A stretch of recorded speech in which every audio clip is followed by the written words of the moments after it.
Hello बच्चों, let's read the question. The question is the gravitational force between a H hydrogen atom and other particle of mass m will be given by Newton's law. F is equals to capital G m small m divided by r square, where r is the radius, r is the distance in kilometers. Then which option is correct? Option A, option B, option C and option D. ठीक है बच्चों, तो हमें यहाँ पे क्या दे रखा है कि एक हाइड्रोजन एटम है.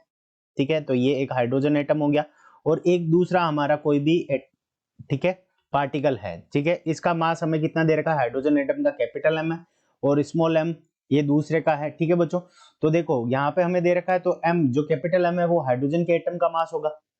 तो कैपिटल एम की वैल्यू क्या होगी जब इन दोनों के बीच में डिस्टेंस हमें आर इज इक्वल्स टू क्या दे रखी है? R is equals to 1 kilometre दे रखी है. ठीक है बच्चों, तो दोनों के बीच में जो फोर्स आएगा न्यूटन्स के लॉ से, वो क्या आ जाएगा? Capital G capital M small m divided by r square. ठीक है बच्चों, तो ये न्यूटन्स फोर्स है, ग्रेविटेशनल फोर्स.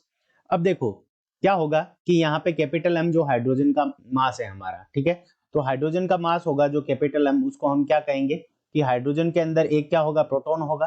तो हाइड्रोजन के अंदर mass of proton plus mass of electron, mass of proton plus mass of electron, ये दोनों हो गए. ठीक है बच्चों, अब क्या होगा कि हाइड्रोजन का एटम क्या होता है? बहुत छोटा होता है, तो उसके अंदर ये प्रोटॉन क्या करेगा? इलेक्ट्रॉन को बाइंड करके रखेगा, तो बाइंडिंग एनर्जी लगेगी, तो जो क्या करेगी? उस ग्रेविटेशनल फोर्स को क्या करेगी? कम करेगी. ठीक है बच्चों, तो यहाँ पे हम क्या करेंगे कि इसमें से binding energy minus B upon सी स्क्वायर क्या करेंगे? माइनस करेंगे इसके मास से. क्यों? क्योंकि यहाँ पे जो बी है वो हमारी क्या है? Binding energy. बी हमारी क्या है बच्चों?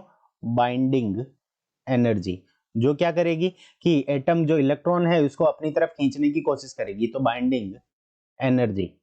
ठीक है बच्चों, तो बी हमारी क्या है? बाइंडिंग एनर्जी है. ठीक है, और ये बी हमारा कहां से आया?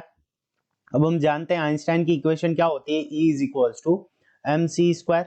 ठीक है, E क्या होती है यहाँ पे? एनर्जी. अगर हम छोटे न्यूक्लियस या उनके लिए देखें तो B होती है binding energy. Binding energy B is equals to m c square. ठीक है बच्चों, तो यहाँ पे m की वैल्यू जो आ जाएगी वो हमारी क्या हो जाएगी? b divided by c square. ठीक है बच्चों, b डिवाइडेड बाई m की वैल्यू आ जाएगी b divided by c square. तो यहां से हमारे पास में जो बाइंडिंग एनर्जी, ठीक है, की फॉर्म में ये मास क्या करना पड़ेगा? हमें माइनस करना पड़ेगा, क्योंकि बच्चों ये क्या करेगा कि बाइंडिंग एनर्जी इसको फोर्स को क्या करेगा? कम करेगा. ठीक है बच्चों, तो यहाँ पे कैपिटल एम की वैल्यू क्या हो जाएगी? Mass of proton plus mass of electron minus b divided by c square, जहां पे बी क्या है? बाइंडिंग एनर्जी है. ठीक है बच्चों, अब देखते हैं कौन सा ऑप्शन के अंदर हमें ये गिवन है. तो ऑप्शन ए के अंदर mass of proton plus mass of electron केवल दो यही गिवन है, इसलिए ऑप्शन ए इनकरेक्ट है. ऑप्शन बी हमारा करेक्ट है, क्योंकि यहाँ पे माइनस बी अपॉन सी स्क्वायर दे रखा और बाइंडिंग एनर्जी की वैल्यू दे रखी 13.6 इलेक्ट्रॉन वोल्ट्स. ठीक है, so option B is the correct answer of this question. I hope you understood it well. All the best.